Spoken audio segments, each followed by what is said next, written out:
এবার ভারতীয় জাহাজকে নিরাপত্তা দিবে ইরান। মধ্যপ্রাচ্যের রণক্ষেত্রে হরমুজ প্রণালীতে যখন শত শত জাহাজ আটকা, তখনই এলো এই সুখবর।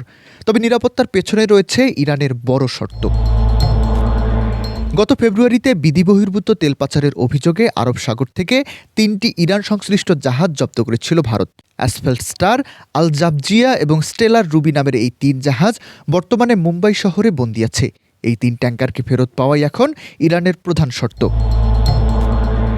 নয়াদিল্লিতে ভারতীয় কর্মকর্তাদের সঙ্গে বৈঠকে ইরানের রাষ্ট্রদূত স্পষ্ট জানিয়েছেন, যখন এই জাহাজগুলো মুক্তি পাবে তখনই ভারতীয় জাহাজের নিরাপদ চলাচলের নিশ্চয়তা মিলবে।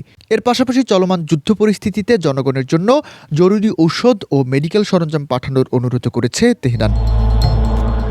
হরমুজ প্রণালীতে অন্যান্য দেশের জাহাজ হামলার শিকার হলেও এখন পর্যন্ত কোনো ভারতীয় জাহাজ আক্রান্ত হয়নি।